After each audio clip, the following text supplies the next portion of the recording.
Good morning to all of you. Today we'll start our chapter number 3rd, that is the metal and non-metals. And the topic for today is the chemical properties of non-metal. इससे पहले जो आपने topic किया है उसमें properties की थी आपने जो मेटल्स हैं उनकी केमिकल प्रॉपर्टीज़, जिसमें मैंने रिएक्शंस ऑब्जर्व की थी, reaction with oxygen, reaction with water, reaction with acid and reaction of metal with other metal salt. तो इसी टाइप से जो हम करने वाले हैं that is the reaction of non metals with first one oxygen. तो पहले हम ऑक्सीजन के साथ करेंगे, फिर वाटर के साथ, फिर एसिड के साथ। तो हमने सारी चीज़ें जो है ऑब्जर्व करनी है, फिर अदर मेटल सॉल्ट के साथ। तो फर्स्ट हम बात कर रहे हैं सबसे पहले रिएक्शन विद ऑक्सीजन। जब भी कोई नॉन मेटल किसके साथ, ऑक्सीजन के साथ रिएक्ट करेगी, it will form non metal oxide. जैसे कि अगर हम एग्जांपल लेते हैं तो C+O2 गिव्स CO2। जब भी आप कार्बन के साथ ऑक्सीजन को कंबाइन करेंगे it will form carbon dioxide. अगर आप लिमिटेड सप्लाई में करते हैं, दैट मीन्स अगर लिमिटेड सप्लाई है जिसमें ऑक्सीजन की सप्लाई अगर लिमिटेड है, तो in that case it will form carbon monoxide. तो वो कार्बन मोनोऑक्साइड भी बना सकता है। इसीलिए आपको ध्यान रखना है कि जो हम यहाँ बात कर रहे हैं that is called in excess amount of oxygen, complete combustion होता है। और यहाँ पर अगर हम बात करें तो this one is called incomplete combustion. ऐसे अगर हम हाइड्रोजन को ऑक्सीजन के साथ कंबाइन करें then it will form water. ऐसे अगर सल्फर को कंबाइन करें ऑक्सीजन के साथ तो it will form sulphur dioxide. अगर आपसे पूछते हैं कि ये जो हमारे मेटल नॉन मेटल ऑक्साइड्स बन रहे हैं, what is the nature of these non metal oxide, already आपने किया था। जो मेटल ऑक्साइड होते हैं उनका नेचर क्या होता है, बेसिक। और नॉन मेटल ऑक्साइड का नेचर क्या होता है, acidic. But there are a few non metal oxides which act as neutral. तो यहां पर अगर हम बात करें तो जो नॉन मेटल ऑक्साइड है वो एसिडिक भी हो सकता है और न्यूट्रल भी हो सकता है, but in a few only. लेकिन अगर आपसे पूछे मेटल ऑक्साइड का नेचर क्या है, तो that is the basic one. But non metal oxide में भी एसिडिक और न्यूट्रल। और न्यूट्रल किस में होगा, जैसे कार्बन मोनोऑक्साइड है, वाटर है, नाइट्रोजन ऑक्साइड है, डाई नाइट्रोजन ऑक्साइड है। तो इनमें जो आपको नेचर्स देखने को मिलेगा that will be the neutral. अगर हम बात करें प्रूव कैसे करेंगे कि इसका जो नेचर है वो न्यूट्रल है, तो उसके लिए हमें करना क्या है, सबसे पहले अगर हम, आपको याद होगा कि मेटल ऑक्साइड का नेचर आपको बेसिक कैसे पता चला, उसके अंदर हम क्या करते थे, वाटर ऐड करते थे। अगर हम उसमें वाटर ऐड करें then what we get, CO2 plus H2O। अगर हम इसमें भी वाटर ऐड करें then in this case we get the respective acid. लेकिन जब हम बात करते हैं मेटल ऑक्साइड की, तो मेटल ऑक्साइड में जब भी हम क्या करते थे, वाटर को ऐड करते थे, it will form it's respective hydroxide. तो जिसमें भी हाइड्रोक्साइड आता है वो क्या होता है, बेस। यहां पर क्या आ रहा है, एसिड। तो CO2 plus H2O gives carbonic acid. अगर आप कोल्ड ड्रिंक कंज्यूम करते हैं तो that is the carbonated beverage बात करते हैं हम जिसकी, तो उसमें कार्बन डाइऑक्साइड होती है और वाटर होता है। तो जो कार्बोनिक एसिड उसके अंदर प्रोड्यूस होता है, जो आपको बोलते हैं कि कोल्ड ड्रिंक ज़्यादा नहीं पीनी चाहिए, उसके पीछे रीज़न क्या होता है, क्योंकि उसके अंदर जो एसिड बनता है that is the carbonic acid. और वो क्या होता है, हार्मफुल हो सकता है अगर आप एक्सेस अमाउंट में कंज्यूम करते हैं। वैसे तो ये वीक एसिड है, लेकिन अगर एक्सेस अमाउंट में इसको कंज्यूम करेंगे तो that will be the harmful one. अगर हम बात करें SO2 plus H2O then it will form H2SO3 which is called sulphonic acid. Which one is called sulphonic acid. कई बार क्या होता है, अगर मान के चलते हैं हम SO2 की जगह पर SO3 गैस को ले लेते हैं then it will form sulphuric acid H2SO4। This one is called sulphuric acid. जो आपको पता है स्ट्रॉन्ग एसिड होता है, तो this one is the sulphuric acid, which one is the strong acid. अब ये भी स्ट्रॉन्ग है। अब यही रीज़न होता है कि आपको बोला जाता है कि जो पॉल्यूशन है उसको मिनिमाइज करने की ज़रूरत है। रीज़न, क्योंकि जब हम किसी भी फ्यूल को बर्न करते हैं तो उस फ्यूल में क्या होता है, कुछ सल्फर भी हो सकता है, कुछ फॉस्फोरस भी हो सकता है। तो वो क्या करेगा, जब नॉन मेटल ऑक्साइड बर्न होगा तो क्या होगा, it will form acidic oxide. वो एसिडिक ऑक्साइड कहाँ जाएगा, एनवायरनमेंट के अंदर।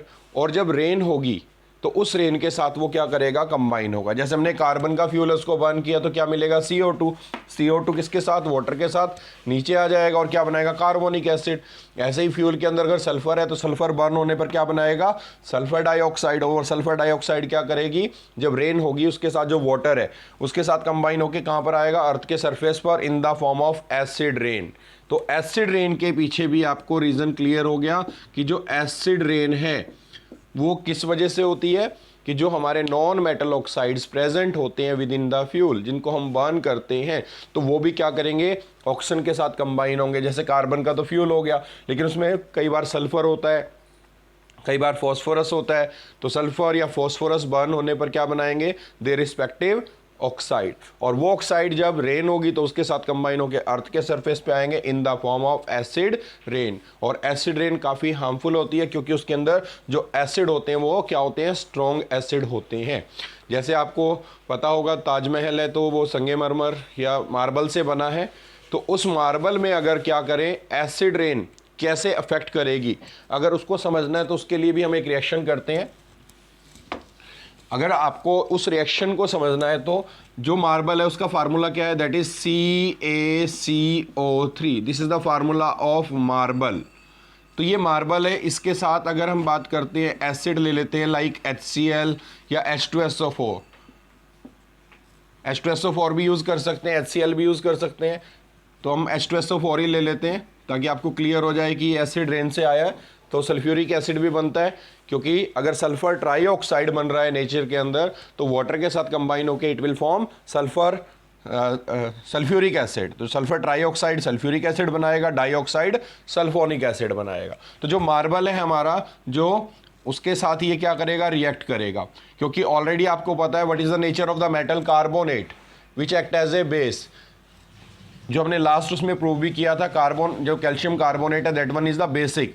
ये एसिड के साथ रिएक्ट करेगा और क्या बनाएगा, it's respective salt. It will form the salt of calcium which is calcium sulphate and plus H2O and plus CO2। तो होगा क्या, जो मार्बल है वो कन्वर्ट हो गया कैल्शियम सल्फेट के अंदर, that one is the aqueous. तो इस केस में होगा क्या, जो कैल्शियम कार्बोनेट है वो डिकम्पोज हो जाएगा, ब्रेक डाउन हो जाएगा, और जो मार्बल है उसमें क्या होगा, अगर आप उसके सरफेस पे एसिड डालते हैं तो उसमें होल्स हो जाते हैं। तो इसीलिए ताजमहल को प्रिवेंट करने के लिए वहाँ पर उसके आसपास जो भी इंडस्ट्रीज थी उनको क्या कर दिया गया, बैन कर दिया गया, उनको क्लोज कर दिया गया, ताकि जो उसको जो मार्बल है उसको प्रिवेंट किया जा सके। नोट डाउन करेंगे इसको। And next one is the reaction of non metal with water. अगर हम नॉन मेटल की रिएक्शन को चेक करें वाटर के साथ, then non metals do not react with water. Non metal plus water that means no reaction. जबकि metals में अगर हम चेक करें तो मेटल्स क्या करती हैं, when ever these metal react with water they will release hydrogen gas. तो जो मेटल्स रिएक्ट करती हैं वो कौन सी गैस रिलीज करती हैं, हाइड्रोजन। क्या सभी मेटल रिएक्ट करती हैं, only those metal react which above hydrogen in the reactivity series. उसके पीछे रीजन क्या है, क्योंकि आपको पता है जो मेटल्स क्या होंगी रिएक्टिविटी सीरीज में हाइड्रोजन से ऊपर हैं तो वो ज़्यादा रिएक्टिव है, और उनकी टेंडेंसी क्या होती है, metal have a tendency to lose the electron. तो नॉन मेटल या जो वाटर है उसके अंदर जो हाइड्रोजन है उसके पास ऑप्शन क्या बचता है कि वो H+ क्या कर सकता है, इलेक्ट्रॉन को गेन करके क्या बना सकता है, हाइड्रोजन गैस। तो अगर हम बात करते हैं कि नॉन मेटल्स जो हैं वो वाटर के साथ रिएक्ट क्यों नहीं करती हैं और हाइड्रोजन गैस क्यों नहीं रिलीज करती हैं, तो उसका जो रीजन रहने वाला है, non metal have a tendency to gain the electron. Non metals कौन सी होती हैं, जिनकी टेंडेंसी होती है इलेक्ट्रॉन गेन करने की। तो non metals have a tendency to gain the electron and can not lose the electron. Non metal हमेशा इलेक्ट्रॉन गेन करती हैं, लूज नहीं करती हैं। अगर मान के चलें किसी भी वाटर में से अगर आपको चेक करना है कि क्या हाइड्रोजन गैस रिलीज होगी, हाइड्रोजन गैस रिलीज करने के लिए नेसेसरी कंडीशन है कि जो H+ आयन वाटर के अंदर प्रेजेंट हैं अगर वो इलेक्ट्रॉन गेन करेंगे then this one is converted into hydrogen gas. लेकिन नॉन मेटल की टेंडेंसी क्या है कि वो हमेशा इलेक्ट्रॉन गेन करती है, लूज नहीं करेगी। अगर वो लूज नहीं करेगी तो जो H+ है उसको इलेक्ट्रॉन नहीं मिलेंगे और वो हाइड्रोजन गैस रिलीज नहीं करेगा। And this is the reason non-metal do not react with water and do not release hydrogen gas. Next one, reaction of non-metal with acid. Acid में भी आपको ये याद होगा कि कौन सी मेटल्स अगर हम बात करें रिएक्ट करती है एसिड के साथ, सेम कंसेप्ट है कि जो रिएक्टिविटी सीरीज में जो मेटल्स कहाँ हैं, अबव हाइड्रोजन है in reactivity series, those metal have the tendency to react with acid to release hydrogen gas. अगर हम यहां पर बात करते हैं नॉन मेटल जो है वो एसिड के साथ भी रिएक्ट नहीं करता है, और इसका मतलब कोई भी हाइड्रोजन गैस रिलीज नहीं करेगा.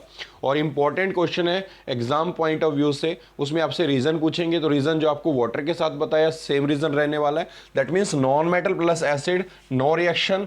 Why not release hydrogen gas like metal? इसका रीजन आपको भी बताया था कि जो H+ है अगर उसको इलेक्ट्रॉन मिलेंगे तभी तो वो हाइड्रोजन गैस को रिलीज करेगा.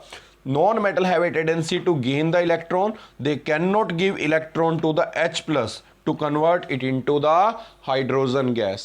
तो यहां पर आपको जो पॉइंट नोट करना है कि जब भी हाइड्रोजन गैस रिलीज होगी, अगर H+ को इलेक्ट्रॉन मिलेंगे तो वो क्या करेगा, हाइड्रोजन गैस रिलीज करेगा. But non metal have no such type of tendency, they have a tendency to gain the electron. तो वो कभी भी क्या करेंगे, इलेक्ट्रॉन लूज नहीं करेंगे. जैसे कि आपको पता है कि नॉन मेटल की टेंडेंसी क्या है, इलेक्ट्रॉन क्या है, गेन करना, क्योंकि वो अपने आप को स्टेबल करने के लिए इलेक्ट्रॉन को क्या करते हैं, गेन करते हैं. जैसे कि मेटल्स की टेंडेंसी होती है इलेक्ट्रॉन लूज करने की. याद होगा आपको सोडियम किस में ज़्यादा स्टेबल है, सोडियम या सोडियम आयन में. तो सोडियम लूज करके क्या बनाता है, सोडियम प्लस. ऐसे अगर हम बात करें क्लोरीन, Cl में ज़्यादा स्टेबल है या Cl नेगेटिव में.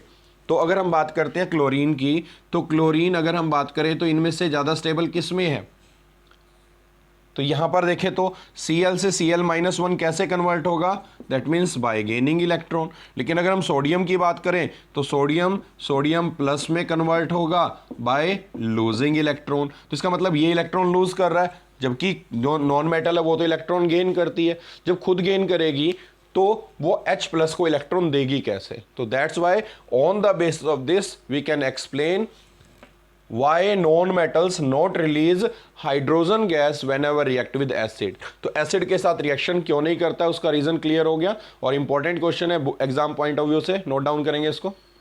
Next one is the reaction of non metal with salt solution. अगर हम नॉन मेटल की बात करें जो वो सॉल्ट सॉल्यूशन के साथ कैसे रिएक्ट करता है, जैसे कि आपको याद होगा कि अगर हम बात करें जो मेटल्स है वो अदर मेटल सॉल्ट के साथ कैसे रिएक्ट करती थी, तो एक मेटल क्या करती थी, a more reactive metal displaces a less reactive metal from its salt solution. Similarly a more reactive non metal displaces a less reactive non metal from its salt solution. जैसे कि अगर हम यहाँ पर बात करें जो NaBr है और प्लस में अगर हम Cl2 करें तो जो Cl है which one is the more reactive than that of Br. Reactivity अगर हम बात करें क्लोरीन की ज्यादा है एज कंपेयर टू ब्रोमीन. तो chlorine is more reactive, then it displaces bromine from its salt solution. तो Br क्या होगा, सॉल्यूशन से बाहर आ जाएगा और क्लोरीन वहां पर चला जाएगा और क्या मिलेगा, what we get, NaCl plus Br2. तो रिएक्टिविटी सीरीज में अगर हम चेक करेंगे जैसे आपको मेटल्स की सीरीज मिलती है ऐसे नॉन मेटल्स में भी रिएक्टिविटी होती है. दैट मीन्स अगर हम बात करें तो fluorine is more reactive than that of chlorine and chlorine is more reactive than that of bromine and bromine is more reactive than that of iodine. तो रिएक्टिविटी सीरीज अगर हम मान के चलें नॉन मेटल में फ्लोरीन, क्लोरीन, ब्रोमीन और iodine को देखें तो डाउन द ग्रुप रिएक्टिविटी क्या होगी, डिक्रीज होगी. तो फ्लोरीन जो है वो ज़्यादा रिएक्टिव है किससे, क्लोरीन से, और क्लोरीन ज़्यादा रिएक्टिव है किससे, ब्रोमीन से, और ब्रोमीन ज़्यादा रिएक्टिव है आयोडीन से. अपने पॉइंट नोट करना है. अब इसी के बेसिस पर नेक्स्ट रिएक्शन को अगर हम चेक करें तो Na प्लस Cl2 को अगर हम देखें तो iodine is less reactive than that of chlorine. तो क्लोरीन क्या करेगा, आयोडीन को रिप्लेस करेगा और यहाँ पर जो आयोडीन मिलेगी वो आपको इन एक्वस मीडियम मिलेगी और यहाँ पर क्या मिलेगा, NaCl. तो यहाँ पर which one is more reactive, chlorine is more reactive than that of iodine और it will displace a less reactive non-metal from its salt solution. तो a more reactive non-metal displaces a less reactive non-metal from its salt solution like metals. तो metal में metal displace होती है और non-metal में non-metal displace होगी. Next one is the reaction with chlorine. तो जो non-metal हैं वो chlorine के साथ कैसे react करती हैं, जैसे hydrogen non-metal अगर वो chlorine के साथ combine होती है तो क्या करेगी, it will form HCl. तो it will form gas और it may be form some liquid. अगर हम यहाँ पर देखें तो इसको ये यहां पर रिप्रेजेंट कर देते हैं ताकि कंफ्यूजन ना हो. तो that one is the liquid state. तो P4 when combine with chlorine तो अगर फॉस्फोरस की बात करें तो फॉस्फोरस P4 में एग्जिस्ट करता है, तो P4 plus Cl2 what we get PCl। Balance कर लेंगे इक्वेशन को। Next one, reaction with hydrogen. तो जो हाइड्रोजन है वो कैसे रिएक्ट करती है, किसके साथ, नॉन मेटल के साथ। जैसे कि सल्फर नॉन मेटल है, when it react with hydrogen gas it will form hydrogen sulphide. तो जो हाइड्रोजन सल्फाइड गैस मिलेगी, इसलिए आप देख सकते हैं एरो है, तो इसका मतलब ये हाइड्रोजन सल्फाइड क्या है, गैस है। Similarly nitrogen when combine with hydrogen it will form ammonia. Ammonia की फॉर्मेशन में इस रिएक्शन का यूज़ किया जाता है। वहाँ पर क्या करते हैं कि जो हाइड्रोजन है उसको किसके साथ, नाइट्रोजन के साथ कंबाइन करते हैं। तो ये भी आपकी नॉन मेटल है और ये भी नॉन मेटल है। एक टाइप से अगर हम देखें तो जो नाइट्रोजन है वो किसके साथ, हाइड्रोजन के साथ कंबाइन होकर क्या बनाएगी, अमोनिया।